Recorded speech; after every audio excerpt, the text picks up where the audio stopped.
तो दोस्तों, पाकिस्तान ने अपना बदला ले लिया है ईरान से। दरअसल आपको पता ही होगा कि कल सुबह खबर आई थी कि ईरान ने पाकिस्तान के अंदर मिसाइलें दागी हैं और पाकिस्तान पर ड्रोन से भी हमले किए हैं, वो भी पाकिस्तान के अंदर घुसकर। और तभी से ऐसी खबरें आ रही थी कि पाकिस्तान इसका बदला ले सकता है और ऐसा ही हुआ है। दरअसल आज देर रात पाकिस्तान की सेना ने ऐलान किया है कि उन्होंने ईरान के अंदर एक बड़ी मिसाइल स्ट्राइक करी है। जी हां, इन्होंने ईरान पर मिसाइलों से हमला किया है और ये हमला इतना ज़बरदस्त था कि कम से कम 7 ईरानी लोग इसमें मारे गए हैं, जिसमें ईरान का एक कमांडर भी शामिल हो सकता है। हालांकि ईरान की सेना का कमांडर मारा गया है या नहीं, इसके कंफर्मेशन आने वाले कुछ घंटों में ईरान की सेना दे देगी। लेकिन यकीन मानिए, अगर पाकिस्तान के इस हमले में ईरान की सेना का कमांडर मारा गया है तो ईरान भी रिटेलिएट करेगा और बदले की कार्रवाई के तहत पाकिस्तान की सेना पर हमला कर सकता है, जो कि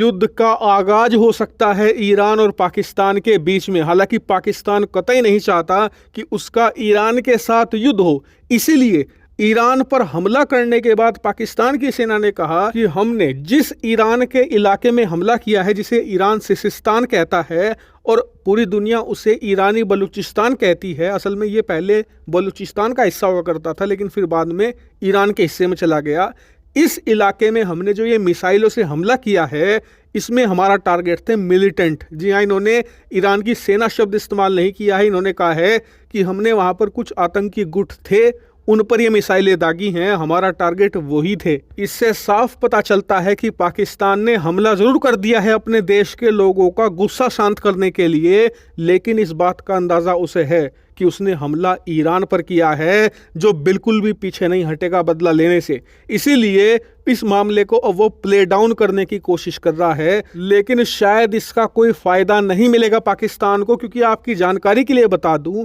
कि ये हमला होना ईरान के लिए बहुत बड़ी बात है। 1980 में ईरान इराक युद्ध के बाद आज 43 सालों के बाद ऐसा हुआ है कि किसी देश ने ईरान की जमीन पर मिसाइलों से हमला किया हो ऑफिशियली। अनऑफिशियली तो इजराइल ने भी कुछ अटैक किए हैं, लेकिन ऑफिशियली 43 सालों के बाद पहली बार हुआ है कि ईरान की ज़मीन पर विदेशी मिसाइल आकर गिरी हो और उस देश ने माना भी हो, हाँ कि जी हमने ईरान पर यह मैसिव हमला किया है। ऐसे में ईरान इसे बिल्कुल भी टॉलरेट नहीं करने वाला और मेरे हिसाब से पाकिस्तान की सेना तैयार रहे बदले की कार्रवाई के लिए, क्योंकि आने वाले कुछ घंटों में अगर ईरान बदला ले लेता है पाकिस्तान से और पाकिस्तान की सेना पर सीधा हमला कर देता है तो आपको बिल्कुल भी आश्चर्यचकित नहीं होना चाहिए, क्योंकि ईरान के लिए इस समय सबसे टॉप प्रायोरिटी है उनके देश की सुरक्षा। अगर वो बदला नहीं लेंगे तो इजराइल, अमेरिका, सऊदी अरेबिया, इन सभी को ये संदेश जाएगा कि ईरान को तो कोई भी एक छुटभैया देश पीट कर चला जाता है,